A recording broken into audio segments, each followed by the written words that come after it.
ನಾನು ಲವಾವಿ ನಿರ್ದೇಶಕ, ಬಾಸ್ ಚಲನಚಿತ್ರದ ನಿರ್ದೇಶಕ ಮಾತಾಡೋದು.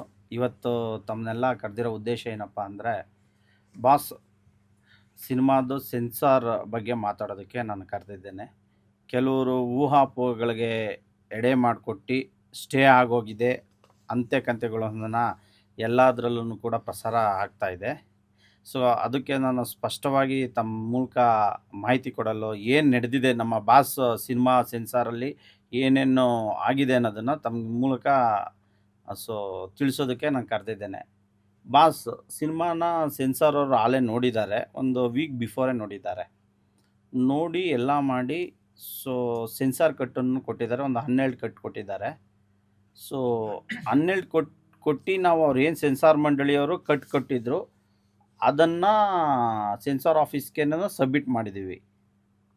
ಎಲ್ಲಾಗಿ ಅದು ಅಪ್ರೂವಲ್ ಸ್ಟೇಜಲ್ಲಿದೆ. ಹಾಗಿರಬೇಕಾದ್ರೆ ದರ್ಶನ್ ಸರ್ ಅವರ ವಕೀಲರು ಒಬ್ಬರು 12ನೇ ತಾರೀಕು ಸೆನ್ಸಾರ್ ಬೋರ್ಡ್ಗೆ ಒಂದು ನೋಟಿಸ್ ಇಶ್ಯೂ ಮಾಡ್ತಾರೆ. ಈ ಸಿನಿಮಾ ಏನು ದರ್ಶನ್ ಸರ್ ಅವ್ರದ್ದು ಇನ್ಸಿಡೆಂಟ್ ಇದೆ, ಏನು ಕೋರ್ಟಲ್ಲಿ ಟ್ರಯಲ್ ನಡೀತಾ ಇದೆ, ಅದಕ್ಕೆ ಸಂಬಂಧಪಟ್ಟಂಥದ್ದು ಇರೋ ಟೀಸರ್ ಲಾಂಚಲ್ಲಿ ಕಾಣಿಸ್ತಾ ಇದೆ. ಸೊ ಜೊತೆಗೆ ನೈಜ ಘಟನೆಗಳನ್ನು ಇಟ್ಕೊಂಡು ಮಾಡಿದ್ದಾರೆ ಅಂತ ನೋಟಿಸ್ ಇಶ್ಯೂ ಮಾಡ್ತಾರೆ. ಅದಕ್ಕೆ ನಮಗೆ ಸೆನ್ಸಾರ್ ಅವರು ನಾವು ಕಟ್ಸ್ಗಳ್ನು ಎಲ್ಲ ಸಬ್ಮಿಷನ್ ಮಾಡಿದ್ದು ಅದನ್ನು ಕೊಡಬೇಕಾಗಿತ್ತು. ನಂತರ ನಾವು ಮಂಡೇ ಅಲ್ಲಿ ಸೆನ್ಸಾರ್ ಸರ್ಟಿಫಿಕೇಟ್ ಇಸ್ಕೊಳ್ಳೋಕೆ ಹೋದಾಗ ನಮ್ಮ ನಿರ್ಮಾಪಕರು ಹೋದಾಗ ಅಲ್ಲಿ ಅವರು ಒಂದು ಮೇಲ್ ಮುಖಾಂತರ ಇದು ಬಂದಿದೆ, ಕ್ಲಾರಿಫಿಕೇಷನ್ ಕೊಡಿ ಅಂತ ಸೆನ್ಸಾರ್ ಆಫೀಸರು ನಿರ್ಮಾಪಕರ ಮೇಲ್ಗೆ ಅವ್ರು ಏನು ನೋಟಿಸ್ ಕೊಟ್ಟಿದ್ದಾರೆ ಮಾಡ್ತಾರೆ. ನಾವು ಅದೇ ದಿನ ಮಂಡೇ ಮಧ್ಯಾಹ್ನ ಒಂದು 3 ಗಂಟೆಯಿಂದ 5 ಗಂಟೆ ಸಮಯಕ್ಕೆ ನಾವು ವಕೀಲರು ಭೇಟಿ ಆಗ್ತೀವಿ. ವಕೀಲರು ಭೇಟಿಯಾಗಿ ನಂತರ ಅವ್ರಿಗೆ ರೀಪ್ಲೈನನ್ನು ಕೊಡ್ತೀವಿ. ಸಿರಿ ಪ್ರೊಡಕ್ಷನ್ ಕಡೆಯಿಂದನೂ ಕೂಡ ಸೆನ್ಸಾರ್ ಆಫೀಸರ್ಗೆ ನಾವು ರೀಪ್ಲೈ ಕೊಡ್ತೇವೆ. ಕೊಟ್ಟು ಎಲ್ಲ ಆಗಿ ಈ ಸೆನ್ಸಾರ್ ಅವರು ಏನು ಸಿನಿಮಾ ನೋಡಿರ್ತಾರೆ, ಕಟ್ ಎಲ್ಲ ಸಬ್ಮಿಟ್ ಮಾಡಿರ್ತೀವಿ, ಎಲ್ಲ ಆಗಿರುತ್ತೆ. ಆದರೂ ಕೂಡ ಇವರು ಸೆನ್ಸಾರ್ ಆಫೀಸರ್ನೂ ಕೆಲವರು ಏನೋ SVR ಥಿಯೇಟ್ರಲ್ಲಿ ಭೇಟಿಯಾದರು ಅಂತ ಹೇಳ್ತಾರೆ. ಅಂತೆ-ಕಂತೆಗಳು ಗೊತ್ತಿಲ್ಲ ನಮಗೆ. ಸೊ ಅದನ್ನು ಅಲ್ಲೇ ಒಬ್ಬರು ಕೆಲಸ ಮಾಡೋರು ಹೇಳಿದ್ರು, ಈಗ ಬಂದು ಹೋದ್ರು ಸರ್, ನೀವು ಅದಕ್ಕೆ ಬಂದಿದ್ದೀರಾ ಅಂದರೆ ಅವರು ಯಾವ ವಿಷಯಕ್ಕೆ ಬಂದಿದ್ರು ಅಂತ ಗೊತ್ತಿಲ್ಲ. ನಮ್ಮ ಉದ್ದೇಶ ಏನಂದರೆ, ನಾವು ಯಾವುದೇ ಒಂದು ನೈಜ ಘಟನೆಗಳನ್ನು ಈ ಸಿನಿಮಾ ಮಾಡಿಲ್ಲ, ಕೇವಲ ಫಿಕ್ಷನ್, ನನ್ನ ಕಲ್ಪನೆ ಆಧಾರದ ಮೇಲೆ ನಾನು ಕತೆ ಮಾಡಿದ್ದೇನೆ. ಯಾವುದೇ ಒಂದು ಟ್ರಯಲ್ ನಡೆಯುವಂಥ ಘಟನೆಗಳನ್ನು ಈ ಸಿನಿಮಾದಲ್ಲಿ ಚಿತ್ರೀಕರಣ ಮಾಡಿಲ್ಲ ಅನ್ನೋದನ್ನು ಸ್ಪಷ್ಟಪಡಿಸ್ತೇನೆ. ಜೊತೆಗೆ ವಿಜಯಲಕ್ಷ್ಮಿ ಮೇಡಮ್ ಅವರು ನಮ್ಗೆ ಯಾವುದೂ ನೋಟಿಸ್ ಕೊಟ್ಟಿಲ್ಲ. ದರ್ಶನ್ ಸರ್ ಪರ ವಕೀಲರು ನಮಗೆ ನೋಟಿಸನ್ನು ಇಶ್ಯೂ ಮಾಡಿದ್ದಾರೆ. ಜೊತೆಗೆ ಕೆಲವು ಮಾಧ್ಯಮಗಳಲ್ಲಿ ಸ್ಟೇ ಬಂದಿದೆ ಹಾಗೆ ಹೀಗೆ ಅಂತ ಪ್ರಸಾರ ಆಗ್ತಾಯಿದೆ. ದಯವಿಟ್ಟು ಯಾವುದೇ ಒಂದು ಸ್ಟೇನೂ ಬಂದಿಲ್ಲ, ಏನೂ ಆಗಿಲ್ಲ. ಸೆನ್ಸಾರ್ ಆಫೀಸರ್ಗೆ ನಾವು ಏನು ಡಾಕ್ಯುಮೆಂಟ್ ಎಲ್ಲ ಸಬ್ಮಿಟ್ ಮಾಡಿದ್ದೀವಿ, ಅವ್ರು ಪಾಸಿಟಿವ್ ಆಗಿ ಹೇಳಿದ್ದಾರೆ. ನಾನು ನನ್ನ ಕೆಲಸವನ್ನು ನಿಷ್ಪಕ್ಷಪಾತದಿಂದ ಮಾಡ್ತೀನಿ, ಏನಿದೆ ಕಾನೂನು ಪ್ರಕಾರ ಕೊಡ್ತೀನಿ ಅಂತ ಹೇಳಿದ್ದಾರೆ. ಭವಿಷ್ಯ ಸೆನ್ಸಾರ್ ಸರ್ಟಿಫಿಕೇಟ್ನ ಕೊಟ್ಟೇ ಕೊಡ್ತಾರೆ ಅನ್ನೋ ಆಶಾಭಾವನೆ ಇದೆ. ಸೊ ಒಂದು ಸಲ ಸೆನ್ಸಾರ್ ಸಿನಿಮಾ ನೋಡಿ ಕಟ್ ಸಬ್ಮಿಟ್ ಮಾಡಲಾದಾದ್ಮೇಲೆ ಏನಿದ್ರು ಕೋರ್ಟ್ ಡೈರೆಕ್ಷನ್ ಕೊಡಬೇಕು, ಈ ಸಿನಿಮಾ ನೋಡಬೇಡಿ, ಎಲ್ಲ ಮಾಡಬೇಡಿ ಅಂತ. ಇವರು ವಕೀಲರ ಮೂಲಕ ನೋಟಿಸ್ ಕೊಟ್ಟ ತಕ್ಷಣ ಅದನ್ನು ತಡೆ ಹಿಡಿಯೋಕ್ಕಾಗೋದಿಲ್ಲ. ಸೆನ್ಸಾರ್ ಆಗುತ್ತೆ, ಕೊಟ್ಟೇ ಕೊಡ್ತಾರೆ. ನಮಗೆ ಏನು U/A ಅಂತ ಓರಲಿ ಹೇಳಿದ್ರು ಮತ್ತು ಸೈನ್ ಮಾಡ್ಕೊಂಡಿದ್ರು. ಅವತ್ತು ನಮ್ಮದು ಸಿನಿಮಾ ನೋಡಿದಾಗ ಇಶ್ಯೂ ಮಾಡ್ತಾರೆ ಅಂತ ಹೇಳಿದ್ದೀವಿ. ನೆನ್ನೆನೂ ನಾವು ಮಧ್ಯಾಹ್ನ ಹೋಗಿದ್ದು ಆಫೀಸ್ಗೆ, ಸಾಹೇಬ್ರು ಇರಲಿಲ್ಲ. ಸೊ ಕೊಡ್ತೀನಿ ಅಂತ ಹೇಳಿದ್ದಾರೆ. ನೆನ್ನೆ ಸಾಯಂಕಾಲವೂ ಪುನಃ ಅವರು ಒಂದು ಸಿನಿಮಾ ಪ್ರೊಜೆಕ್ಷನ್ನಲ್ಲಿದ್ದರು. ಸರ್ ದಯವಿಟ್ಟು ನಮಗೆ ಅರ್ಜೆನ್ಸಿ ಇದೆ, ರಿಲೀಸ್ ಮಾಡಬೇಕು ಅಂದರೆ, ಆಯಿತು ನಾವು ವೆರಿಫೈ ಮಾಡಿಕೊಡ್ತೀವಿ ಅಂತ ಹೇಳಿದ್ದಾರೆ. ನಾವು ಹೇಳೋದೇನೆಂದರೆ, ಬಾಸ್ ಸಿನಿಮಾ ಒಂದು ನಿರ್ದೇಶಕನ ಕಾಲ್ಪನಿಕ ಕತೆ, ಯಾವುದೇ ಒಂದು ನೈಜ ಘಟನೆಗಳನ್ನು ಈ ಸಿನಿಮಾದಲ್ಲಿ ಮಾಡಿಲ್ಲ. ದಯವಿಟ್ಟು ನಮಗೆ ಯಾವುದೇ ರೀತಿ ತೊಂದರೆ ಕೊಡಬೇಡಿ. ಸಿನಿಮಾ ನೋಡಿ ಡಿಸೈಡ್ ಮಾಡಿ. ನಾವು ಕೂಡ ದರ್ಶನ್ ಸರ್ ಅಭಿಮಾನಿಗಳೇ. ನಾನು ದರ್ಶನ್ ಸರ್ ಅಭಿಮಾನಿನೇ. ನಾನು ಯಾವುದೇ ರೀತಿಯಾಗಲಿ ದರ್ಶನ್ ಸರ್ಗಾಗಲಿ, ಅವ್ರ ಫ್ಯಾಮಿಲಿಗಾಗಲಿ ಮತ್ತು ಇನ್ಯಾವುದೇ ವ್ಯಕ್ತಿಗಳಿಗಾಗಲಿ ನೋಯಿಸೋಂಥ ಘಟನೆಗಳನ್ನ ಈ ಸಿನಿಮಾದಲ್ಲಿ ಮಾಡಿಲ್ಲ, ಮಾಡೋದು ಇಲ್ಲ, ಈಗಲೂ ಮಾಡಲ್ಲ, ಮುಂದೆನೂ ಮಾಡೋದಿಲ್ಲ. ದಯವಿಟ್ಟು ಒಬ್ಬ ನಾವು ಅವ್ರ ವಿರುದ್ಧ ಫೈಟ್ ಮಾಡೋದಾಗಲಿ ಹೋರಾಟ ಮಾಡೋದಾಗಲಿ ಇಲ್ಲ. ನಮ್ಮದೇನಿದ್ರು ಎಂಟರ್ಟೈನ್ಮೆಂಟ್ ಆಡಿಯನ್ಸ್ಗೋಸ್ಕರ ಮಾಡಿ, ದಯವಿಟ್ಟು ಪ್ರೋತ್ಸಾಹಿಸಿ ಸಹಕರಿಸಿ ಅಂತ ನಾನು ಕೇಳ್ಕೊತೀನಿ. Thank you sir. ನೀವು ಹೇಳಿದ್ರಿ SRV ಥಿಯೇಟರ್ಲಿ ಒಬ್ರು ಬಂದು ಹೇಳಿದ್ರು ಅಂತ, ಯಾರು ಅಂತ ಅಂದ್ರೆ ಅವರು ಆ ಸಿನಿಮಾಗೆ ಅಥವಾ ದರ್ಶನ್ ಸರ್ ಲೈಫ್ಗೆ ರಿಲೇಟೆಡ್ ಸಿನಿಮಾ ಇದು ಅಂತ ಅನ್ಸ್ದೋರೆ ಮಾಡಿರ್ತಾರೆ ಆ ಥರದ ಕೆಲಸ. ಬಟ್ ಅವ್ರು ಯಾರು ಅಥವಾ ಅವ್ರು ಅಂದ್ರೆ ಅಟ್ಲೀಸ್ಟ್ ನೀವು ಅವ್ರ ಹೆಸರು ಹೇಳ್ದೇ ಇದ್ರು ಯಾರು ಅವರು ಅಂತ ಆದ್ರೂ ಹೇಳ್ಬೋದಾ ಅಂತ? ಇಲ್ಲ ಸರ್, ಅಲ್ಲಿ ನಾವು ಹೋದಾಗ ಅಲ್ಲಿದ್ದಂತಹ ಕೆಲವರು ಹೇಳಿದ್ರು, ಈಗ ಜಸ್ಟ್ ಬಂದು ಹೋದ್ರು. ನಾವು ಸಾಯಂಕಾಲ ಸುಮಾರು ಒಂದು ಮಂಡೇ ಅಲ್ವಾ ಸರ್ ಹೋಗಿದ್ದು ನಾವು?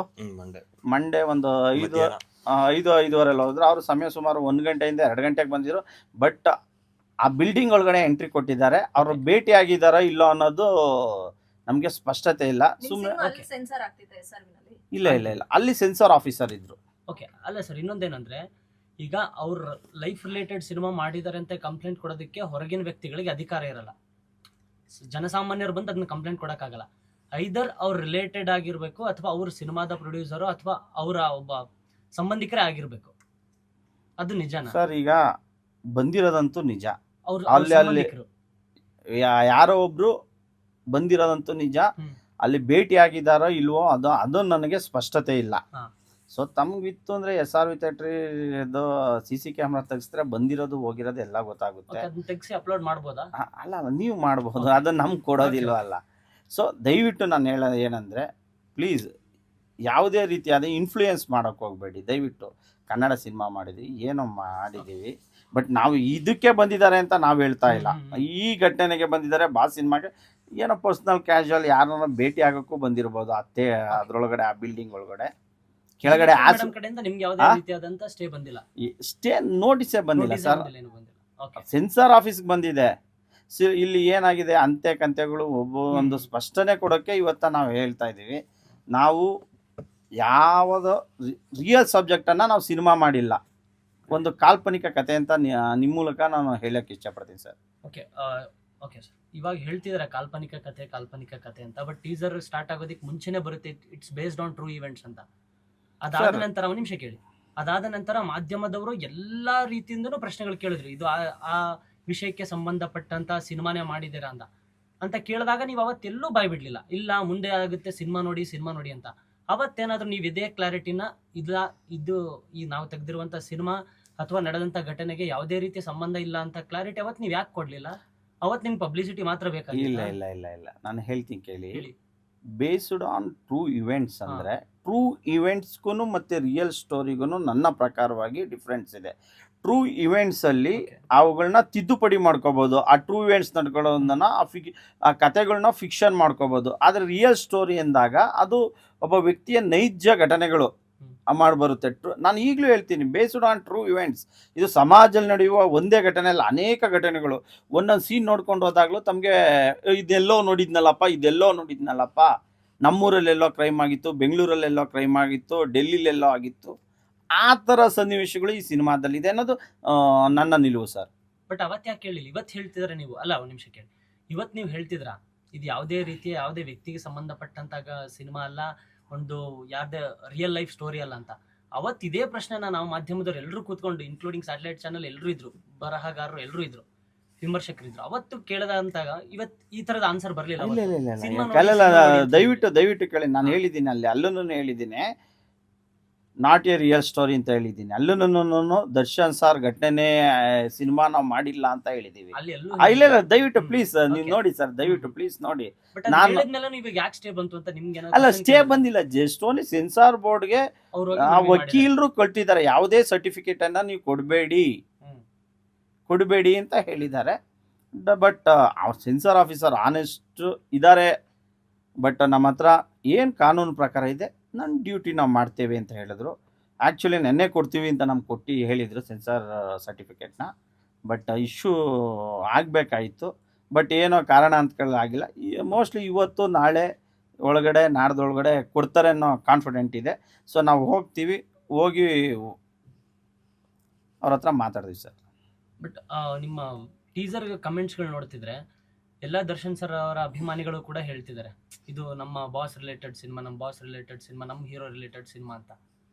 ಸೊ ಅಂದ್ರೆ ಒಬ್ರಿಗೆ ಯಾರಿಗಾದ್ರೂ ಅನುಮಾನ ಬಂತು ಅಥವಾ ಒಬ್ರು ಪರ್ಸ್ಪೆಕ್ಟಿವ್ ಅಲ್ಲಿ ಮಾತ್ರ ಆ ತರ ನೋಡ್ತಿದ್ದಾರೆ ಅಂದಾಗ ಓಕೆ. ಬಟ್ ನೀವು ಹೇಳ್ತಿರೋದು 90% ಜನ ಇದು ಅದರ್ ರಿಲೇಟೆಡ್ ಸಿನಿಮಾನೇ ಅಂತಿದ್ದಾರೆ. ಸೊ ಮೆಜಾರಿಟಿ ಆ ಕಡೆನೇ ಇದೆ, ಆದ್ರೂ ಕೂಡ ನೀವು ಹೆಂಗ್ ಡಿಫೆಂಡ್ ಅಲ್ಲ ಮಾಡ್ತಿದ್ದೀರಾ ಅಲ್ಲ ಅದನ್ನ? ಅಲ್ಲ ಅಲ್ಲ ಮೆಜಾರಿಟಿ ಬರೋದಿಲ್ಲ. ಈಗ ನಾವು CBFCಗೆ ಸಿನಿಮಾ ತೋರಿಸಿದ್ದೀವಿ, ಅಲ್ಲೂ ಕೂಡ ಡಿಸ್ಕ್ಲೈಮರಲ್ಲಿ ಹಾಕ್ತೀವಿ, ಈ ಚಿತ್ರ ಕೇವಲ ಕಾಲ್ಪನಿಕ, ಯಾವುದೇ ವ್ಯಕ್ತಿಗೆ ಸಂಬಂಧಪಟ್ಟಿದ್ದಲ್ಲ ಅಂತ ಹೇಳಿ. ಇನ್ ಕೇಸ್ ಯಾವುದೇ ರಿಯಲ್ ಇನ್ಸಿಡೆಂಟ್ ನಾವು ಮಾಡಿದರೆ CBFC ಅವ್ರು ಕೊಡೋದೇ ಇಲ್ಲ, ಅವ್ರ ಹತ್ರ NOC ತಬಾನಿ ಅಂತಾರೆ.